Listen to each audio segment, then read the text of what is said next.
Hello friends, welcome to my channel KL study. Friends, जैसा कि आप सभी को पता है कि आपका CTET की ऑफिशियल जो आंसर की थी वो आ चुकी है, ठीक है। और आपका जो रिजल्ट है वो भी 5-6 दिन के अंदर आ ही जाएगा। अब कुछ प्रश्न आपके मन में उठ रहे हैं, ठीक है, कि क्या जो गलत प्रश्न आपको लगते हैं CTET को नहीं, ठीक है, आपको लगते हैं कि प्रश्न गलत आया हुआ है, कोई भी प्रश्न, ठीक है, तो क्या आप उसको चैलेंज करना चाहिए या नहीं करना चाहिए, ठीक है। दूसरा प्रश्न आपके मन में है कि जो नॉर्मलाइजेशन है ये होगा या नहीं होगा, और यदि होगा तो नंबर बढ़ेंगे या नहीं बढ़ेंगे, और नॉर्मलाइजेशन का फ़ायदा किसे होगा और किसे नहीं होगा, किस शिफ्ट में नॉर्मलाइजेशन के नंबर बढ़ेंगे और किस में घटेंगे। और एक प्रश्न आपके मन में है कि किस कैटेगरी के जो छात्र हैं वो कितने नंबर में क्वालिफाई होते हैं, ठीक है। तो बता देते हैं आपको इन सारे प्रश्नों के जवाब, ठीक है।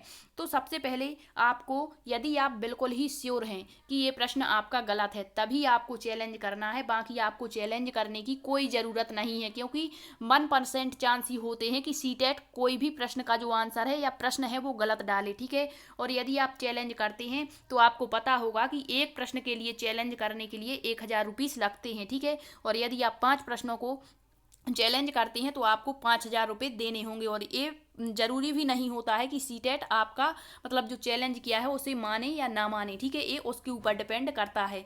तो आपको चैलेंज तभी करना है जब आप बिल्कुल भी लेवल पर हैं। जैसे आपको मिले हैं 89 मार्क्स, ठीक है, तो आपका मतलब जैसे आपको 2 नंबर आपके बढ़ेंगे, तो इसके लिए क्या करना है आपको, इसके लिए आपको चैलेंज बिल्कुल नहीं करना है, क्योंकि यदि आप चैलेंज करते भी हैं तो आप बिल्कुल लेवल पर हैं। इससे अच्छा क्या होगा कि आप नेक्स्ट टाइम के लिए अपनी तैयारी जारी रखें और नेक्स्ट टाइम अच्छे मार्क्स प्राप्त करें, ठीक है।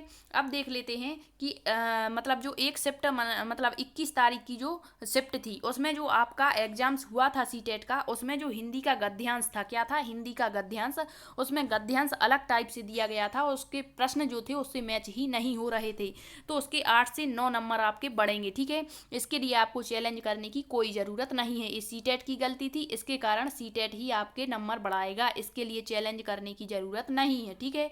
नेक्स्ट देख लेते हैं कि जो नॉर्मलाइजेशन है वो होगा या नहीं होगा।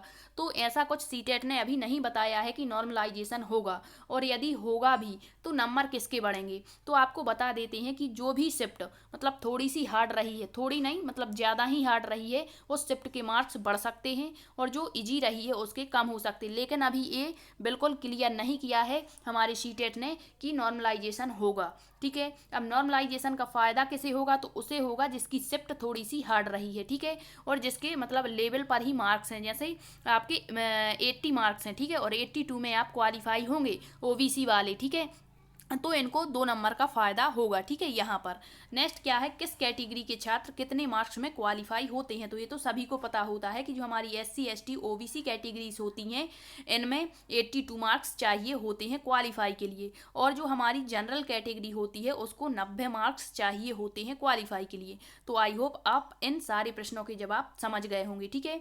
तो किसे चैलेंज करना है, कहाँ नॉर्मलाइजेशन लगेगा, किसके नंबर बढ़ेंगे, किसके कम होंगे, ठीक है, ये सारा कुछ आपका जो रिजल्ट है वो जल्द ही देखने को मिलेगा, और उसमें आपको ये पता लग जाएगा कि किसके नॉर्मलाइजेशन मतलब प्रोसेस हुई है या नहीं हुई है, किसके मार्क्स बढ़े हैं, ठीक है।